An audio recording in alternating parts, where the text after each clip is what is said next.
ಆ ಗ್ಲಾಸ್ ಮೇಲೆ don't go ಅಂತ ಬರೆದಿತ್ತು. ಇದನ್ನು ನೋಡಿದ ರವಿಗೆ ಫುಲ್ ಶಾಕ್ ಆಯಿತು.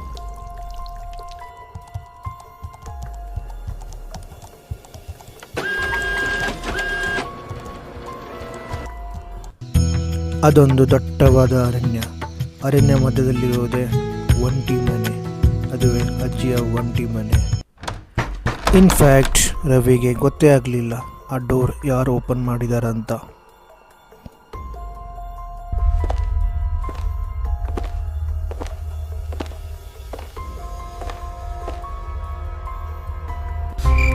ಈ ಕಡೆ ಅಜ್ಜಿ ಊಟ ಮಾಡಿ ಅವಾಗ ತಾನೇ ನಿದ್ರೆಗೆ ಜಾರಿದರು.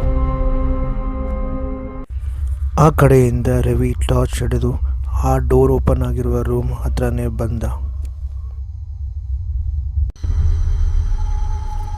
ಮುಂದೇನಾಯಿತು ವಿಡಿಯೋ ಪೂರ್ತಿ ನೋಡಿ. ಇದು ಒಂಟಿ ಮನೆ. ವೀಕ್ಷಕರೇ, ಈ ಕಥೆಯ ನಾಯಕ ಇವರೇ, ರವಿ ಅಂತ. ಇವರು ಒಂಟಿ ಮನೆಯ ಅಜ್ಜಿ, ರವಿಯ ಅಜ್ಜಿ. ಅಜ್ಜಿಗೆ ಮೊಮ್ಮಗಂದರೆ ತುಂಬಾ ಇಷ್ಟ. ರವಿ ಒಬ್ಬ ಸಾಫ್ಟ್ವೇರ್ ಎಂಪ್ಲಾಯಿ, ಬೆಂಗಳೂರಿನಲ್ಲಿ ವರ್ಕ್ ಮಾಡ್ತಾ ಇರ್ತಾನೆ. ಒಂದಿನ ರವಿಗೆ ಅಜ್ಜಿ ನೋಡಬೇಕು ಅಂತ ಅನಿಸುತ್ತೆ. ಅಜ್ಜಿಗೆ ಕಾಲ್ ಮಾಡ್ತಾನೆ. ಆ ಕಡೆಯಿಂದ ರಿಸೀವ್ ಮಾಡಿದ ಅಜ್ಜಿ ರವಿ ವಾಯ್ಸ್ ಕೇಳಿ ತುಂಬಾ ಖುಷಿ ಪಡ್ತಾರೆ. ರವಿ ಕಾಲಲ್ಲಿ ತಿಳಿಸ್ತಾನೆ, ನೆಕ್ಸ್ಟ್ ವೀಕ್ ನಾನು ಊರಿಗೆ ಬರ್ತಾ ಇದ್ದೀನಿ ನೋಡಲು ಅಂತ. ಇದನ್ನು ಕೇಳಿದ ಅಜ್ಜಿಗೆ ತುಂಬಾ ಖುಷಿಯಾಗುತ್ತೆ, ಮೊಮ್ಮಗ ಬರ್ತಾ ಇದ್ದಾನೆ ಅಂತ. ಅದೇ ರೀತಿ ರವಿ ಆಫೀಸ್ ವರ್ಕೆಲ್ಲ ಮುಗಿಸ್ಕೊಂಡು ಈವ್ನಿಂಗು ಮೆಜೆಸ್ಟಿಕ್ ಹತ್ರ ಬರ್ತಾನೆ ಅಜ್ಜಿ ಊರಿಗೆ ಹೋಗೋಕ್ಕೆ.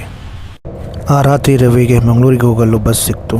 ಬಸ್ಸಲ್ಲಿ ಕೂತ್ಕೊಂಡು ತನ್ನ ಹಳೆಯ ನೆನಪುಗಳನ್ನೆಲ್ಲ ಮೆಲುಕಾಗ್ತಾ ಪ್ರಯಾಣ ಶುರು ಮಾಡಿದ.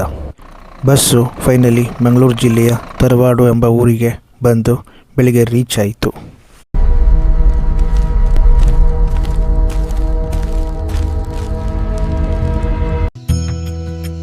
ತರವಾಡು ಇದು ಮಂಗಳೂರು ಜಿಲ್ಲೆಯ ಒಂದು ಗ್ರಾಮ. ಸುತ್ತಲೂ ಅರಣ್ಯ ಪ್ರದೇಶದ ಮಧ್ಯದಲ್ಲಿರುವುದೇ ಅಜ್ಜಿಯ ಒಂಟಿ ಮನೆ.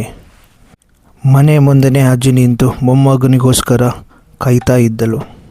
ಆ್ಯಂಡ್ ಫೈನಲಿ ತುಂಬ ವರ್ಷಗಳ ನಂತರ ಅಜ್ಜಿಗೆ ಮೊಮ್ಮಗ ಮೀಟ್ ಆದನು.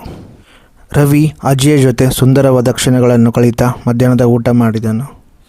ಅಜ್ಜಿಯ ಜೊತೆ ಮಾತಾಡ್ತಾ ಹಾಗೆ ರಾತ್ರಿ ಹಾಗೇ ಬಿಟ್ಟಿತ್ತು. ಅಜ್ಜಿ ಕೆಳಗಡೆ ಮಲಗಿದಳು, ರವಿ ಮೇಲುಗಡೆ ರೂಮಲ್ಲಿ ಮಲಗಿದ್ದನು.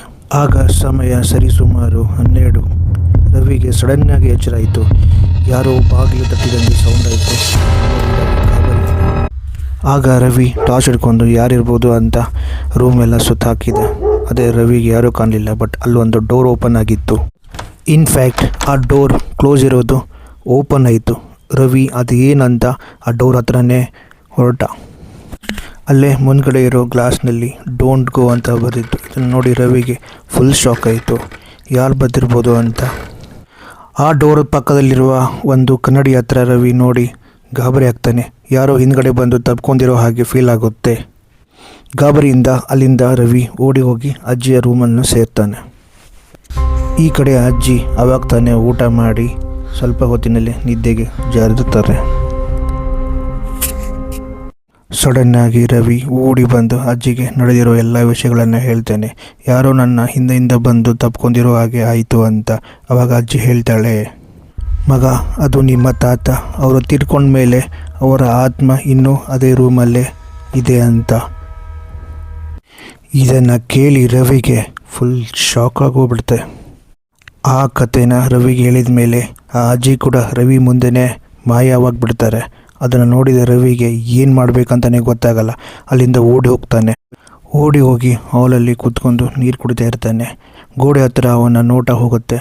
ಗೋಡೆ ಹತ್ರ ನೋಡಿ ಅವನಿಗೆ ಇನ್ನೂ ಶಾಕ್ ಆಗುತ್ತೆ. ಯಾಕಂದರೆ ಆ ಅಜ್ಜಿ ಸತ್ತು 2 ದಿವಸ ಆಗಿರುತ್ತೆ. ಎಸ್, ಹೌದು ವೀಕ್ಷಕರೇ, ಇನ್ಫ್ಯಾಕ್ಟ್ ರವಿಗೆ ಆ ಅಜ್ಜಿ ಸತ್ತಿರುವ ವಿಷಯನೇ ಗೊತ್ತಿರಲ್ಲ. ಇದನ್ನು ನೋಡಿದ ರವಿಗೆ ಶಾಕ್ ಮೇಲೆ ಶಾಕ್ ಆಗಿ ತುಂಬಾ ಹೆದರಿ ಹೋಗ್ಬಿಡ್ತಾನೆ. ವೀಕ್ಷಕರೇ, ಮೊಮ್ಮಗ ಬರ್ತಾನಂತ ಖುಷಿಗೆ ಅಜ್ಜಿ ತರಕಾರಿ ಮತ್ತು ಅವನಿಗೆ ಇಷ್ಟವಾದ ಸಿಹಿ ತಿಂಡಿಗಳನ್ನು ತರೋಕ್ಕೆ ಅಂತ ಮಾರ್ಕೆಟ್ಗೆ ಹೋಗ್ತಾಳೆ. ಸೊ ಮಾರ್ಕೆಟಿಂದ ವಾಪಸ್ ಬರುವಾಗ ಅಜ್ಜಿಗೆ ಒಂದು ದೊಡ್ಡ ಆಕ್ಸಿಡೆಂಟ್ ಆಗಿ ಅವಳು ಅವತ್ತೇ ಸತ್ತೋಗ್ಬಿಟ್ಟಿರ್ತಾಳೆ. ಇದು ರವಿಗೆ ಗೊತ್ತಿರಲ್ಲ. ಆದರೆ ರವಿ ಅಜ್ಜಿಯ ಫೋಟೋ ನೋಡಿ ತುಂಬಾ ಗಾಬರಿ ಆಗಿಬಿಡ್ತಾನೆ. ಏನು ಮಾಡಬೇಕಂತಲೇ ಗೊತ್ತಾಗಲ್ಲ. ಸೊ ಸಡನ್ನಾಗಿ ಅವತ್ತೇ ರಾತ್ರಿ ರವಿ ಆ ಮನೆಯಿಂದ ಓಡಿ ಹೋಗಿ ಬೆಂಗಳೂರು ಸೇರಿಕೊಳ್ತಾನೆ. ವೀಕ್ಷಕರೇ, ಈ ಕತೆ ಇಷ್ಟ ಆದರೆ ಪ್ಲೀಸ್ ಲೈಕ್ ಮಾಡಿ, ಶೇರ್ ಮಾಡಿ, ಸಬ್ಸ್ಕ್ರೈಬ್ ಮಾಡಿ. ಧನ್ಯವಾದಗಳು.